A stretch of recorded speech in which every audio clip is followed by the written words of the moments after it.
주님을 향한 노래 중심 잃은 예배 내려놓고 이제 나 돌아와 주님만 예배해요. 복음 전도의 이슈는 언제라도 묻히지 않아야 된다는 사실을 꼭 기억하시고 멸망으로 가는 영혼들에게 복음 전하는 일이 결코 멈추지 않는 공동체가 되게 합시다. 오늘 설교 제목과 참 읽어보겠습니다. 시작.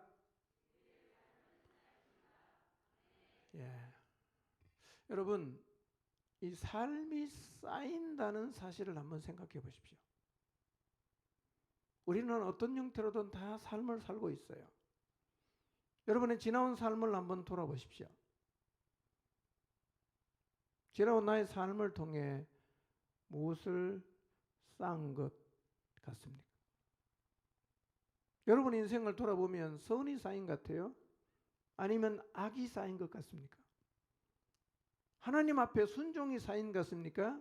아니면 불순종이 쌓인 것 같습니까? 성실과 헌신이 쌓인 것 같습니까? 아니면 적당함이 쌓인 것 같습니까? 어쩌면 우리는 이것을 의도하며 쌓았을 수도 있지만 전혀 의도하지 않고 우리의 삶의 습관을 따라 무언가를 계속해서 쌓아오면서 살았을 것입니다. 성경에는 온통 우리의 삶이 쌓이고 우리가 쌓은 것의 결과를 우리가 되돌려 받게 된다고 계속해서 말하고 있어요. 특히 구약 성경에는 이런 이야기들로 아주 가득합니다. 무엇을 심었냐, 그리고 그 사람이 무엇을 거두었는가를 보면 마치 중요한 원리처럼 쌓은 대로 그대로 다 본인이 거두는 이런 이야기들이 구약 성경, 특히 왕들의 이야기를 보면 많이 기록이 되어 있어요. 여러분, 우리의 삶이 무언가를 쌓고 있고 우리가 쌓은 것들의 결과를 받게 된다는 것은 아주 평범한 진리인데 우리는 이 평범한 진리를 잊고 살 때가 많습니다. 그러다 보니까 눈앞에 보이는 그 무엇인가를 위해서 악을 행하고 거짓말하고 불순종하고 살아가면서도 내심 좋은 결과를 기대하기도 하고 그런 삶을 계속 살아가면서도 하나님의 심판과 징벌을 하나도 두려워하지 않기도 해요. 나의 삶에 지금 무엇이 쌓여 있을지를 한번 생각해 보십시오. 무엇이 쌓여 있을 것 같아요? 내 인생을 돌아보니까 무엇이 가득 쌓여 있을 것 같아요. 그게 결국 나한테 다 돌아옵니다. 부인할 수 없습니다.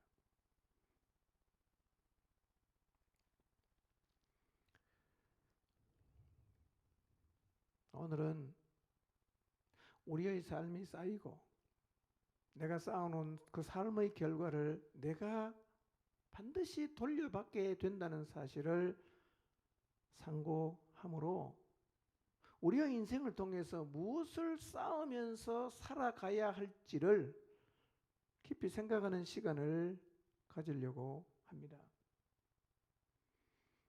아시는 것처럼 우리가 먹는 것들도 모두 몸에 다 축적이 되어요.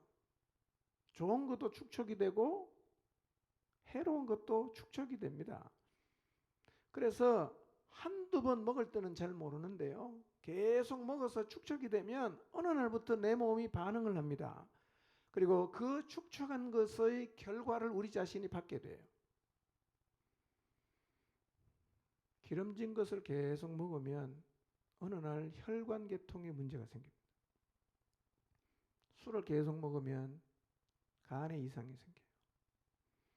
담배를 계속 피우면 폐에 이상이 생깁니다.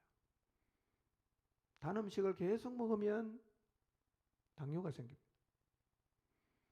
반대로 좋은 음식을 계속 먹으면 우리 몸은 건강해져요.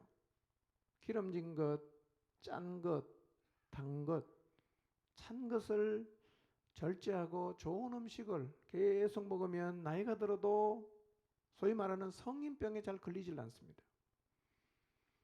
물론 좋은 음식이든 나쁜 음식이든 한 번 정도 먹는다고 해서 갑자기 달라지진 않지만 지속적으로 먹게 되면 반드시 영향을 받습니다. 그런데 대개 음식을 먹는 것은요, 습관이잖아요. 사실은 우리의 삶도 다 습관이에요.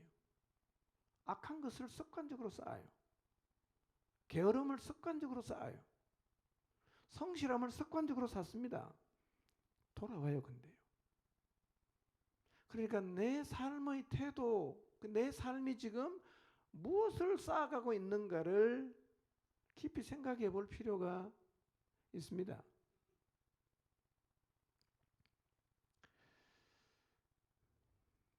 그래서요, 짠 것을 먹는 사람은 계속 짠 것을 먹어요. 매운 것을 먹는 사람은 계속 매운 걸 먹어요. 단 것을 먹는 사람은 계속 단 것을 먹습니다. 이게 습관이기 때문에요, 잘 안 고쳐져요. 그래서 식습관이 나빠지면 결과가 나빠진다는 것을 잘 아는데도 잘 안 고쳐집니다. 그리고 금방 문제가 안 생기거든요. 그러다 보니까 경각심도 잘 갖질 않아요. 여러분, 설탕물을 1년 계속 먹어도 별로 문제가 안 생길 수 있어요. 평생 먹으면 반드시 문제가 생깁니다. 질병에도 가족력이 있거든요. 그 병원에 가면 가족력을 물어요. 부모님이 어떤 병이 있었는가 다 묻거든요. 왜 그러냐면 가족이 앓는 질병이 비슷한 경우가 많은데 이유가 뭐냐면 식생활 습관입니다.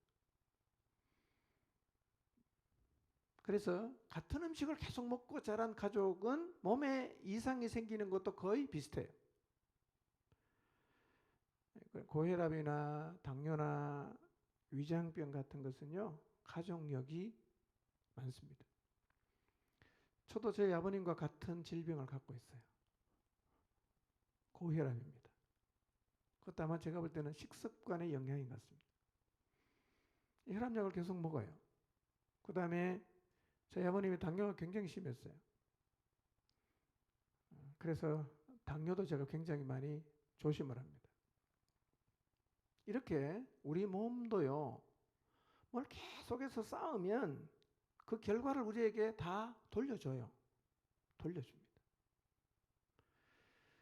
우리가 살고 있는 지구도 그렇죠. 우리가 지구에 쌓아놓은 대로 돌려받는데요, 이미 우리가 많이 돌려받고 있습니다. 이전에는 폐기물도 아무데나 버리고 유독물질도 그냥 내버리고 일회용품도 아무데나 버리고 이산화탄소를 계속 배출하고 산의 나무를 다 베어내고 난개발을 무분별하게 했어요. 괜찮은 것 같았어요. 어느 순간부터 그 결과가 우리에게 돌아오고 있습니다. 지구가 몸살을 하고 지구가 병을 앓고 있어요. 지금 우리가 겪고 있는 지구온난화나 이상기후, 결국은요, 우리가 지구에 쌓아놓았던 그 나쁜 것들의 영향을 우리가 지금 돌려받고 있습니다. 코로나로 배가 다니지 않으면서요, 바다에 돌고래가 굉장히 많아지고 있다고 합니다. 비행기가 안 다니면서 하늘의 공기가, 대기가 굉장히 맑아지고 지구가 살아나고 있다고 합니다. 이처럼 모든 것이 쌓여요. 그리고 없어지는 게 아니라 결과를 내가 돌려받습니다. 내가 다 돌려받아요. 지금도 우리는 하루하루의 삶을 통해서 무언가를 쌓아가고 있어요. 좋은 것을 계속 쌓아가고 있을 수도 있고 나쁜 것을 계속 쌓아가고 있을 수도 있어요. 그렇다면 우리가 인생을 살면서 무엇을 쌓아가야 할까? 멈추어 서서 한번 생각해 보려고 합니다. 여러분, 선을 계속 쌓으면 하나님의 은총이 돌아옵니다. 악을 계속 쌓으면 하나님의 징벌과 심판이 돌아와요. 순종을 계속 쌓으면 하나님의 강하게 하심이 돌아옵니다. 불순종을 계속 쌓으면 하나님의 갚으심이 돌아옵니다. 부모에게 순종하는 삶을 계속 쌓으면 장수와 부귀가 돌아옵니다. 자녀에게 부당함과 노엽감을 계속 쌓으면 자녀가 삐뚤어진 모습으로 돌아와요. 아내에게 사랑을 쌓고 남편에게 순종을 쌓아가는 가정에는 행복이 돌아오지만 아내에게 무관심을 쌓고 남편에게 무시를 쌓으면 불행이 돌아와요. 낭비를 계속 쌓으면 빚이 돌아오고 절약을 쌓으면 재물이 돌아와요. 거짓과 윗선을 심으면 불신하는 시선이 돌아와요. 진실과 성심을 심으면 신뢰의 시선이 돌아옵니다. 구제와 나눔을 쌓으면 하나님의 복이 돌아오고 인색함과 욕심을 쌓으면 빈궁함이 돌아옵니다. 기도와 말씀을 쌓으면 평안과 내적인 힘이 돌아오고 재미와 쾌락을 추구하는 것을 쌓아가면 공허함과 무너짐이 돌아와요. 쌓은 대로 돌아옵니다. 나는 무엇을 쌓고 있는가? 여러분, 악을 쌓아도 한두 번 쌓는 것 때문에 우리의 삶에 문제가 안 생깁니다. 그래서 어쩌면 우리는 악을 지속적으로 행하고 있는지 몰라요. 별일이 있겠는가? 이때까지 괜찮았는데. 별일이 있습니다. 별일이 있어요. 어느 정도 쌓이면, 차면 하나님은 반드시 행동하십니다.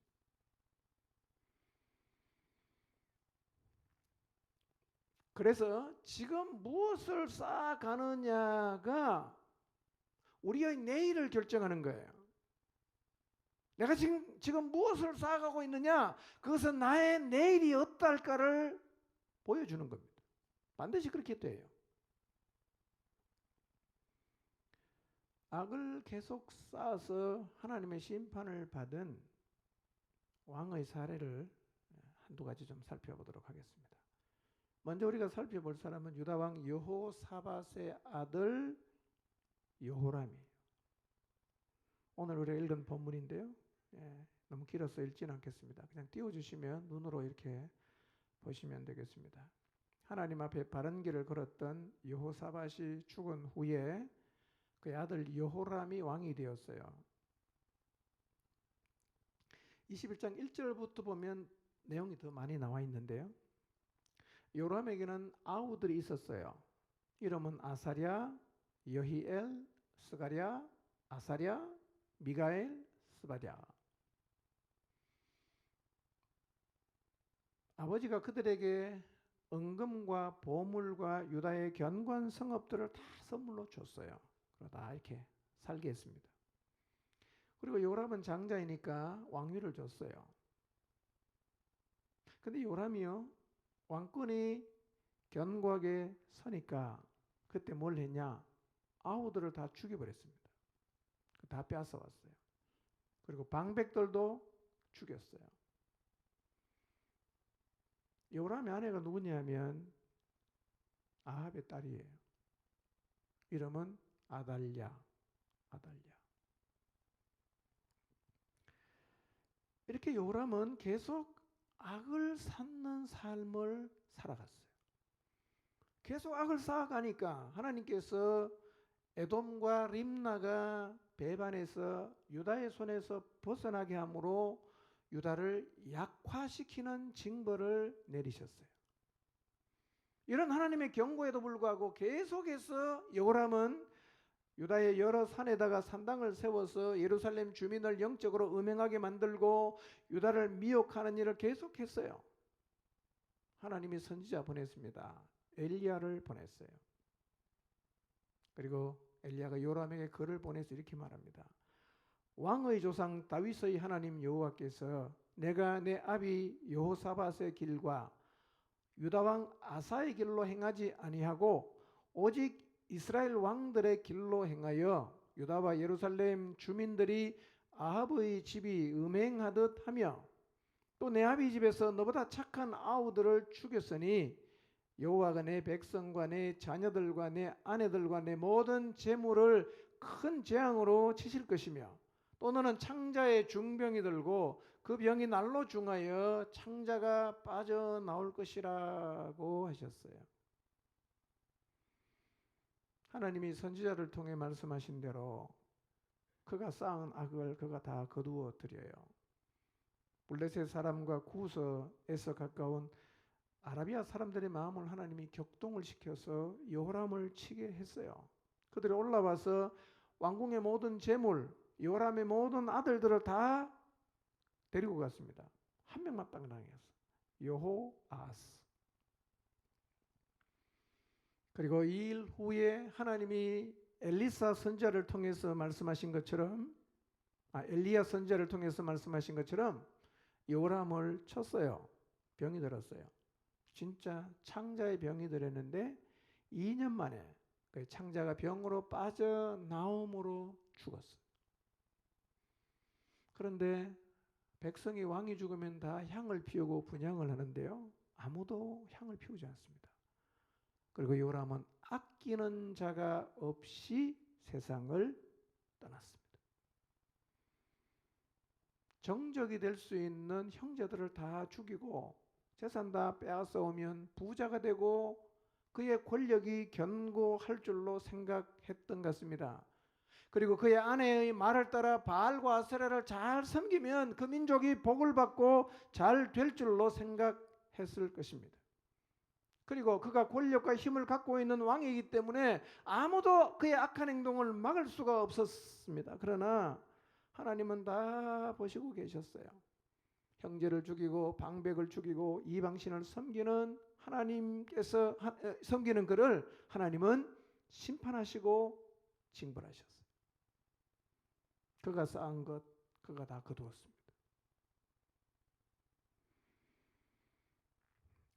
여러분, 여호람뿐만 아니라 우리의 삶의 모든 행위들도 지금 이렇게 쌓여져 가고 있습니다.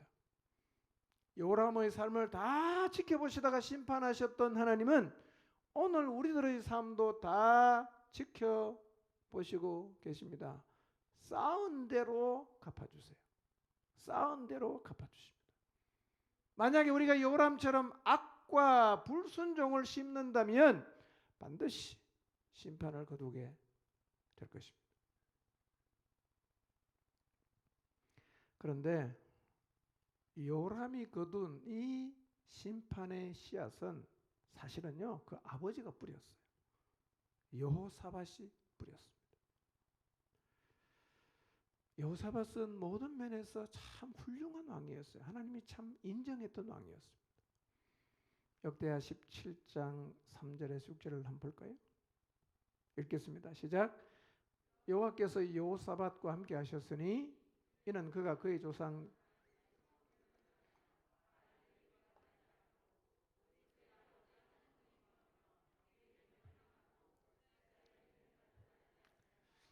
그러므로 여호와께서 나라를 그의 손에서 견고하게 하시고 유다 무리가 여호사밧에게 예물을 드렸으므로 그가 보기와 영광을 크게 떨쳤더라. 그가 전심으로 여호와의 길을 걸어 산당들과 아세라 목상들도 유다에서 제거하였더라. 참 6절을 잘 기억하십시오. 산당들과 아세라 목상들도 유다에서 제거를 했어요. 참 훌륭한 왕이죠. 바알을 안 따라갔어요. 하나님을 구했어요. 하나님의 계명을 지켰어요. 전심으로 여호와의 길을 걸어갔어요. 아합이 섬기고 있었던 바알과 아세라를 다 제거했어요. 이렇게 순종을 쌓아가는 여호사밧을 하나님은 견고함과 부귀와 영광으로 돌려줬어요. 그런데 여호사밧에게는 치명적인 약점이 하나 있었어요. 18장 1절 2절을 보겠습니다. 시작. 여호사밧이 부귀와 영광을 크게 떨쳤고 아합 가문과 혼인함으로 인척 관계를 맺었더라. 2년 후에 그가 사마리아의 아합에게 내려갔더니 아합이 그와 시종을 위하여 양과 소를 많이 잡고 함께 가서 길랏 라못 치기를 권하였더라. 너무 좀 말이 안 되는 게요. 바알을 없애고 아세라 목상을 다 없앴어요. 그런데 바알과 아세라의 원조가 누굽니까? 아합이거든요. 그러면 이 아합하고 대면을 해야 돼요, 안 해야 돼요? 상종을 안 해야 돼요. 그런데 자기 나라에서 바알과 아세라 목상은 다 없애면서 아합하고 지금 사돈을 맺은 거예요. 그래서 아합의 딸인 아달랴하고 자기 아들인 여호람을 결혼을 시켰어요. 여러분, 하나님이 싫어하는 짓만 골라하는 아합하고 하나님 앞에 정도를 걷는 여호사밧이 연합해 간다는 게 뭔가 맞지 않아 보이지 않습니까? 근데 희한하게요, 여호사밧은 이 행동을 지속했어요.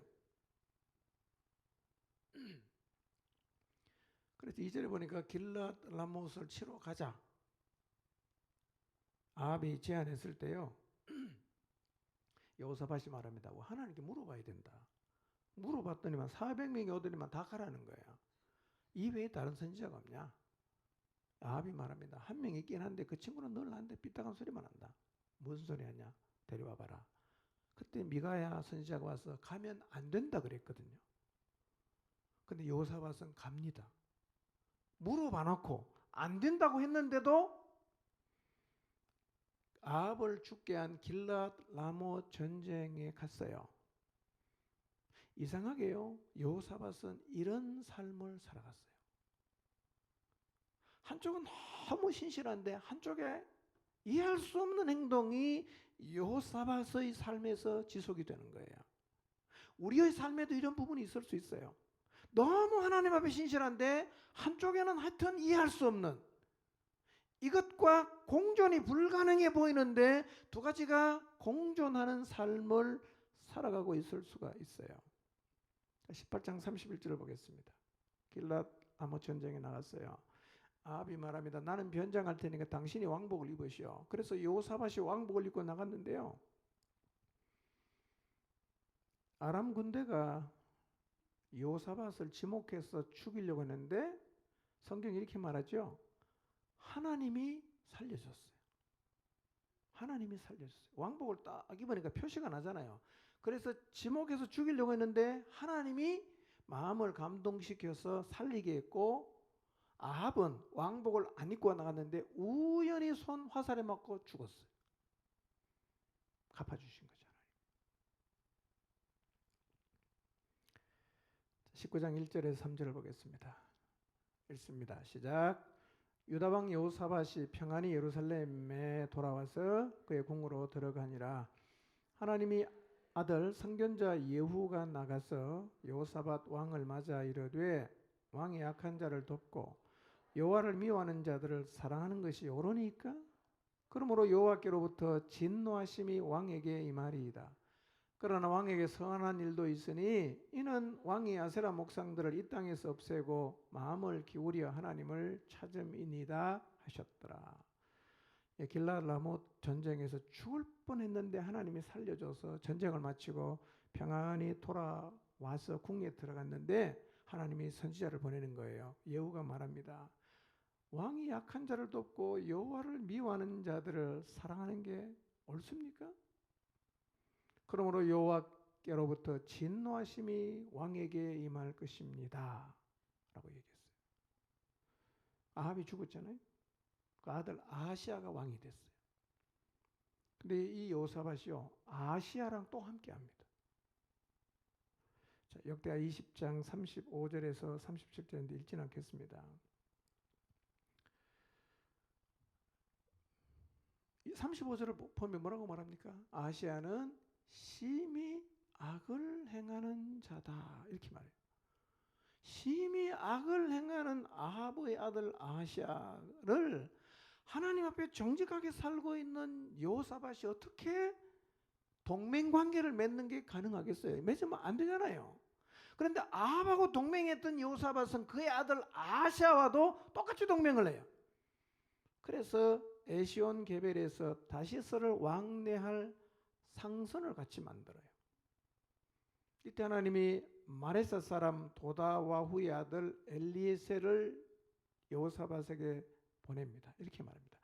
왕께서 아시아와 동맹을 맺었으므로 여호와께서 왕이 지은 것을 부수실 것이다 하고 예언했는데 실제로 그 배가 만들어서 다 부셔졌어요. 아마 폭풍 때문에 파손됐을 거라고 생각하는데요. 그래서 그 배가 이 다시스를 왕래하면서 돈 벌려고 했는데 그냥 파손되고 없어졌어요. 여호사밧은 악한 자와의 관계를 끊지 못하고 악한 자와 동맹하는 삶을 계속 쌓았어요. 출발이 뭐냐? 아합의 딸과 자기 아들 요람을 결혼시킨 거예요. 여기서부터 뭔가가 지금 빗나가기 시작해요. 그 다음에 미가야 선지자의 말을 뒤로 하고 아합과 같이 길랏라모 전쟁에 나가는 것. 예후 선지자의 경고에도 불구하고 아합의 아들 아시아와 동맹해서 상선을 만드는 일까지 계속 쌓아갔어요. 그렇게 쌓아간 것을 결국은 누구를 통해서 다 받냐면 그 아들 요람을 통해서 다 받아요. 그리고요, 이 여호람의 아내 아달랴는요, 그 뒤에 가서 읽어보면 뒤에가 나오는데요, 왕족을 완전히 멸족시키고 이 여자가 나라를 다스리다가 결국 7년 만에 쫓겨났거든요. 그러니까 아합이 섬겼던 바알과 아세라가 아달랴를 통해서 유대에 들어와서 결국은 유대를 망하게 했는데 이 단초를 누가 제공했냐면 여호사밧이 제공했어요. 결혼시킨 거예요.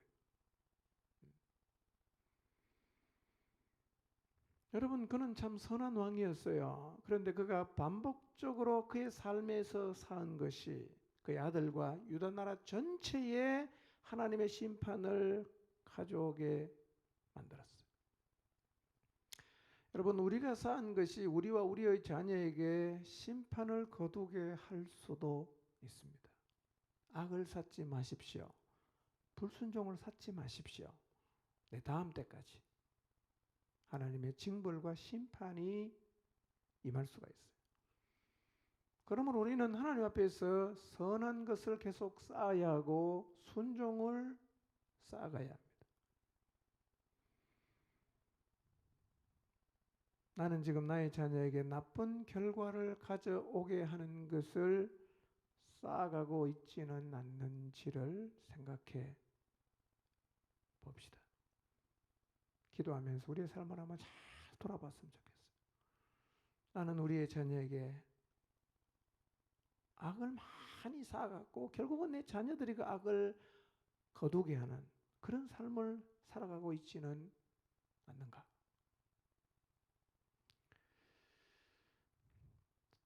역대하 27장 6절을 한번 볼까요? 읽겠습니다. 시작. 요담이 그의 하나님 여호와 앞에서 바른 길을 걸었으므로 점점 강하여졌더라. 요담이라는 왕은 하나님 앞에서 바른 길을 걸었어요. 이런 얘기입니다. 바른 것을 계속 쌓아갔다는 얘기예요. 오늘도 바른 거 쌓고 내일도 바른 거 쌓고 모레도 바른 걸 계속 쌓았어요. 하나님 뭐를 돌려줍니까? 점점 강해지는 것으로 돌려주셨어요. 이런 말씀은 열왕기나 역대하에서 자주 나옵니다. 여러분 아시는 것처럼 다윗도 그랬지 않습니까? 히스기야도 그랬지 않습니까? 아사왕도 그랬습니다. 요시야 왕도 그랬어요. 하나님 앞에 바른 것을 쌓아가니까 하나님은 강성한 것으로 돌려주셨습니다. 미래 소망이 뭐냐? 오늘 하나님 앞에서 선한 것과 순종을 쌓는 거예요. 이것이 미래 소망입니다. 이것이 어쩌면 우리가 우리 자손들에게 물려줄 수 있는 가장 소중한 유산이 될 것입니다. 미래의 소망을 가지기를 원하십니까? 오늘 하나님 앞에서 바른 삶을 쌓아 가십시오. 그런데 이 일과 관련해서 특히 구약 성경에서 우리의 주목을 끄는 두 가지의 사례가 있는데요. 선과 순종을 쌓아가는데 선한 영향을 주는 하나님의 사람이 곁에 있는 게 얼마나 중요한지를 보여주는 사례거든요. 자, 먼저 우시야를 한번 보겠습니다. 우시야. 역대하 26장 1절에서 5절인데요. 한번 읽어보겠습니다. 시작. 유다 온 백성이 나이가 16세 된 우시야를 세워 그의 아버지 아마샤를 대신하여 왕으로 삼으니 아마샤 왕이 그의 열조들의 묘실에 누운 후에 우시야가 엘롯을 건축하여 유다에 돌렸더라. 우시야가 왕이 오를 때에 나이가 16세라. 예루살렘에서 52년간 다스리니라. 그의 어머니 이름은 요골리아요 예루살렘 사람이더라. 우시아가 그의 아버지 아마시아의 모든 행위대로 여호와 보시기에 정직하게 행하며 하나님의 묵시를 밝히 하는 스가랴가 사는 날에 하나님을 찾았고 그가 여호와를 찾을 동안에는 하나님이 형통하게 하셨더라. 예. 아마시아를 이어서 우시아가 왕이 되었어요. 그리고 우시아는 그의 아버지 아마시아의 모든 행위대로 여호와 보시기에 정직하게 행했어요. 특히 5절에 보면 하나님의 묵시를 밝히 아는 스가랴라는 사람이 사는 동안 하나님을 계속 찾았어요. 그리고 하나님을 찾을 동안에는 하나님이 우시아를 형통하게 하셨어요. 이 스가랴에 대해서는 정확하게 어떤 사람인지 알려진 바가 없어요. 근데 아마 왕의 곁에서 왕이 하나님 앞에서 바로 살아갈 수 있도록 조언해 주었던 사람으로 짐작합니다. 그런데 스가랴를 묵시를 밝히 아는 자다 이렇게 소개를 하는데요. 70인 역본과 다른 고대 역본들은 본절을 이렇게 쓰겠어요. 하나님을 두려워하는 교훈을 주는 자 스가랴 이렇게 해석을 해요. 묵시를 밝게 한다는 말은 하나님을 두려워하는 교훈을 주는 자 스가랴로 해석을 해요. 그러니까 스가랴는요 우시아 왕에게 계속 이런 얘기하는 거예요. 하나님 두려워해야 됩니다. 하나님을 두려워하셔야 됩니다. 이렇게 계속 옆에서 얘기를 해줬다는 거예요. 그러니 이 스가랴가 살아있는 동안에는 여러분 우시아가요 하나님을 계속 찾았어요. 하나님을 두려워했어요. 하나님 형통하게 했습니다. 여러분 이런 사람이 곁에 있다는 게 참 축복입니다. 여러분에게 하나님을 두려워해야 된다고 말해주는 사람, 하나님을 찾아야 된다고 말해주는 사람, 하나님 앞에 정직하게 살아야 된다고 교훈하는 사람이 있다는 것은 정말 축복이에요. 그걸 간섭으로 생각하시면 안 돼요. 그걸 힘들어하시면 안 돼요. 축복입니다. 왜냐하면 스가랴가 없어지고 나니까 우시아가 완전히 엉뚱길로 가버렸거든요. 여러분 곁에서 여러분이 하나님을 두려워하고 하나님 앞에서 바른 길을 걸어가도록 조언하고 말해주고 또 붙잡아주고 영향을 미치는 사람이 있다면 힘들어하지 마십시오. 그게 진짜 내게 복이에요. 여러분 하나님을 무시해도 괜찮고 하나님 말씀 적당해도 된다고 생각하는 세상 아닙니까? 굳이 그렇게 안 살아도 괜찮다고 다 보라고 누가 그렇게 사느냐고 대충 살아도 괜찮다고 다 세상이 그렇게 말을 하고 있잖아요. 그런데 그런 세상에서 하나님 두려워야 된다고 진리를 꼭 잡아야 된다고 일깨워주는 사람이 내 곁에 있다는 게 얼마나 축복이에요. 이 사람들이 다 여러분의 목자들 아닙니까?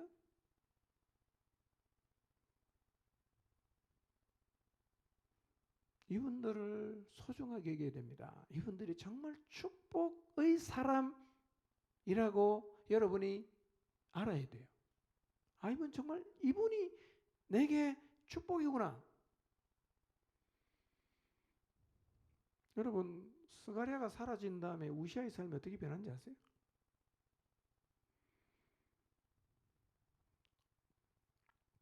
역대하 26장 16절에서 21절은 읽지 않겠어요. 우시아가 참 하나님 앞에 바르게 출발을 잘 했어요. 근데 그렇게 우시아가 바른 길을 가고 하나님을 두려워하게 된데 영향을 준 사람이 누구였어요? 스가랴. 어느 날 요사밧이 강성해지면서요. 우시아가 교만에 빠집니다. 그래서 제사장의 고유 영역인 향단 앞에 가서 분향하는 일까지 하려고 합니다. 주석가들은 생각합니다. 아마 우시아가 군사적, 경제적 권력을 얻으면서 종교까지 장악하려고 한 것이다. 이렇게 생각합니다. 완전히 다 장악하려고. 내가 가서 분향한다. 그러나 하나님 앞에 분향하는 일은 아론의 자손들인 제사장들만이 할 수 있는 일이기에 제사장들이 막았었어요. 왕이여 이러면 안 됩니다. 80명이 가서 막았었어요. 막으니까 우시아가 막 화를 내면서 향로를 잡고 분향하려 했는데 갑자기 이마에 나병이 탁 생긴 거예요. 그래서 제사장이 끌어내고 우시아도 두려워하면서 밖으로 나갔어요. 이 사건 때문에 우시아는 죽는 날까지 문둥병 걸린 채로 별궁에서 살다가 죽었습니다. 그리고 왕의 묘실에도 들어가질 못했어요. 여러분,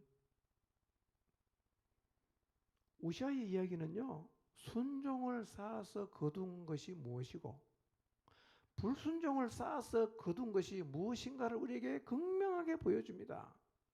그리고 하나님을 두려워하며 살도록 곁에서 조언해주고 이끌어주는 사람이 얼마나 축복이 되는가를 극명하게 보여주는 사례예요. 스가랴가 사라지고 나니까 우시아가 완전히 딴 길로 갔어요. 이런 사례가 하나 더 있는데요. 소개하겠습니다.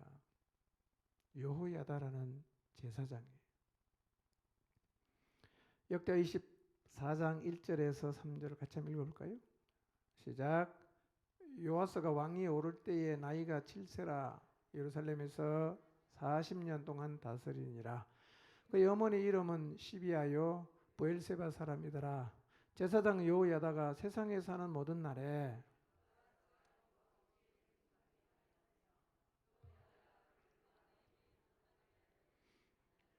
네, 2절을 다시 보세요. 왜 이런 얘기를 하고 있을까요? 제사장 여호야다가 세상에 사는 모든 날에 여호와스가 여호와 보시기에 정직하게 행했다.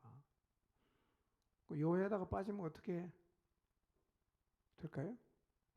그러니 여호와스가 하나님 앞에서 정직하게 행하는데 결정적인 영향을 준 사람이 누구였다고 얘기하는 거예요? 여호야다. 그가 있을 때는 정직했다. 실제로 그가 사라지고 나서 요아스가 완전히 변해버립니다. 여러분, 요아스가 왕이 된 것은요, 전적으로 여호야다 제사장의 헌신과 용기 때문입니다. 요람이 안에 있던 아달랴, 이 아달랴가요, 자기 아들이 죽고 나니까 왕족을 다 멸했어요. 다 죽였습니다. 완전히 제거하고 자기가 왕이 되어서 유다를 이스라엘처럼 바로의 나라로 만들려는 시도를 한 거예요. 이때 여호야다하고 여호야다의 부인인 여호사밧이 요아스를 숨겼어요. 침실에 7년 동안 키웠습니다. 아달랴 모르게.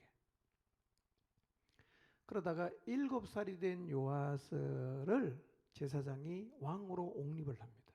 그래 아달랴를 죽여요. 이래서 요아스가 왕이 됐어요.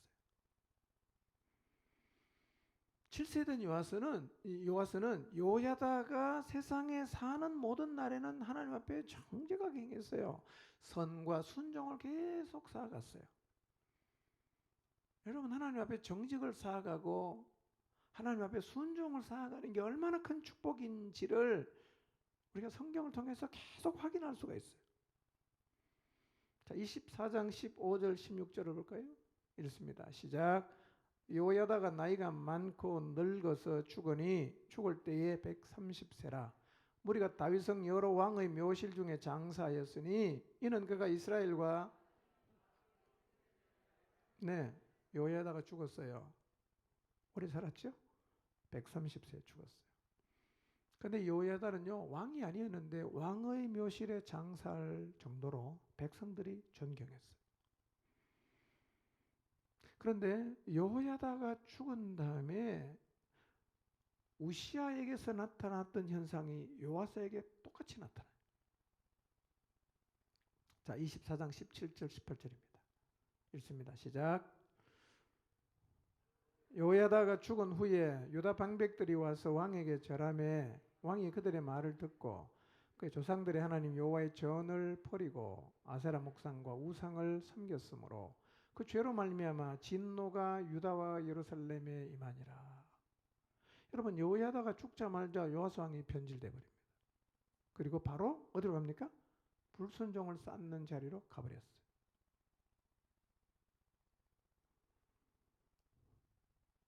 여러분 하나님을 두려워해야 된다고 말해주는 사람, 하나님 말씀에 순종하며 가야 된다고 말해주는 사람이 얼마나 중요한가, 얼마나 큰 축복인가 극명하게 보여주는 사례. 여호야다가 떠나고 나니까 요시야는 금세 돌변해갖고 불순종길을 가요.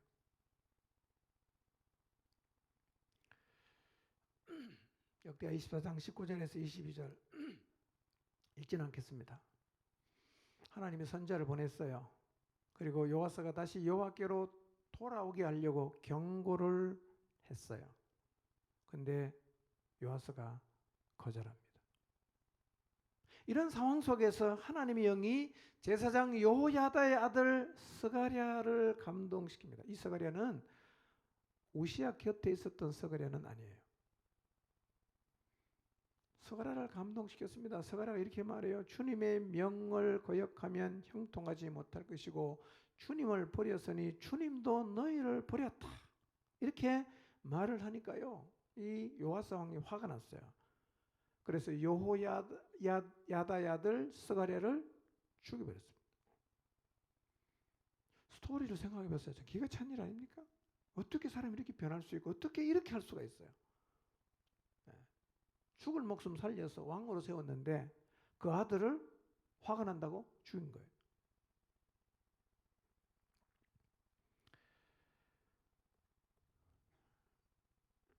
여호야다가 없는 것이 요아스에게 이렇게 치명적인 결과를 가져올 줄은 아마 요아스도 잘 몰랐을 것입니다. 여러분 곁에서 여러분을 바르게 가도록 이끌어줄 사람이 있다면 축복으로 생각하시기를 바랍니다. 참 축복이에요. 그런 사람이 내 곁에 평생 있어준다는 게 얼마나 하나님의 복인지 몰라요. 여러분 여호야다가 죽고 나니까 바로 유다 방백들이 찾아오잖아요. 그리고 요아스를 설득하는 거예요. 우리도 세계 사람이 다 섬기는 바알과 아세라 섬기자. 하나님 보이지도 않는데 요아스를 막 설득을 했더니만 요아스가 설득을 당한 거예요. 그래갖고 하나님만을 섬기고 하다가 획 돌아서 버렸어요. 생각해 보세요.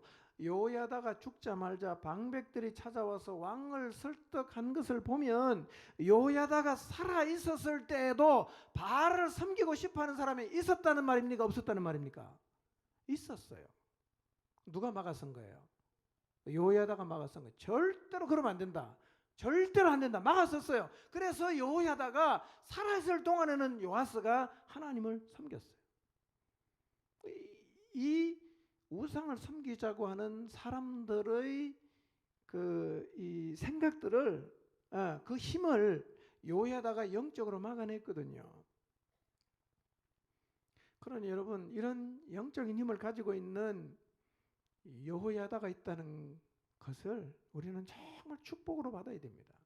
그리고 이 사람이 사라질 때 우리가 하나님에게서 얼마나 멀리까지 갈 수 있는가를 우리에게 보여주는 겁니다. 자, 이렇게 악을 쌓았어요. 어떤 결과가 왔을까요? 역대하 24장 23절에서 25절 읽지는 않겠어요. 하나님이 악을 쌓으니까 하나님이 심판을 돌려주시는데요. 아람 군대가 요아스를 치려고 올라왔습니다. 그리고 유다와 예루살렘을 정복하고 백성의 지도자들을 다 죽여버립니다.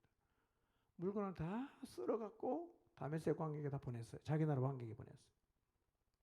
성경이 이렇게 말해요. 아람은요, 아람 군대는 적은 무리로 왔어요. 몇 안 되는 사람이 왔는데 심히 큰 이 유다의 군대를 하나님이 넘겼어요. 이유를 성경은 이렇게 말해요. 유다 사람들이 그들의 조상들의 하나님 여호와를 버렸기 때문이다. 이렇게 말합니다. 여러분 이스라엘만 적은 병력을 가지고 하나님의 은혜를 입어서 전쟁에 이기는 게 아니라요. 이스라엘도 하나님을 떠나가면 하나님은 적은 무리가 와도 이스라엘을 망하게 했습니다. 심판하신 거예요. 아람 군대가 요아스에게 큰 부상을 입히고 자기 나라로 돌아갔어요. 근데 그의 신하들이 여호야다의 아들을 죽인 그것을 생각하면서 요아스를 반역해서 죽여버렸습니다. 그렇게 요아스는 인생을 끝내요. 그리고 요아스가 죽은 다음에 백성들이 이 사람은 왕의 묘실에 들어가면 안 된다. 그래서 왕의 묘실에 못 들어갔어요. 악을 쌓은 요아스의 삶은 하나님의 심판을 받음으로 끝이 났습니다. 여러분, 다시 한번 우리가 기억했으면 좋겠어요. 우리의 삶은 쌓입니다. 그리고 쌓인 대로 반드시 돌려받습니다. 내가 돌려받든지 내 자손이 돌려받든지 돌려받습니다. 여러분, 요람과 여호사밧이 무엇을 쌓았고 무엇을 거두었던지 생각해 보십시오. 지금 우리도 매일 무언가를 쌓고 있어요. 지금까지 내가 쌓은 것의 결과가 돌아온다면 과연 어떤 것이 돌아올 것 같습니까? 내가 생각할 때 내가 하나님 앞에 이런 걸 많이 쌓았으니까 강하게 하심 하나님의 은총으로 돌아올 거다라는 생각이 드십니까? 아니면 내 삶을 돌아보니까 내가 별로 신통한 걸 못 쌓았다 라는 생각이 드십니까? 이제부터라도 다윗처럼 히스기야처럼 아비야처럼 요람처럼 순종의 길, 바른 길을 쌓아가야 합니다. 그러면 반드시 하나님의 은총과 하나님이 강성케 하시는 결과를 거둘 수가 있을 것입니다. 우시야와 스가랴를 기억하십시오. 요아스와 여호야다를 기억하십시오. 스가랴 같은 사람, 여호야다 같은 사람이 얼마나 소중한 사람인지를 마음에 새기시기를 바랍니다. 그리고 그들의 조언과 인도를 잘 받으십시오. 그리고 여러분 모두의 인생이 연약한 사람에게 스가랴가 되어주고 여호야다가 되어주시기를 바랍니다. 우리의 삶은 쌓입니다. 꼭 기억하십시오. 이제 남은 인생 하나님 앞에서 온전한 순종을 쌓아가는 하나님의 사람들이 되시기를 주님의 이름으로 축원합니다. 생명의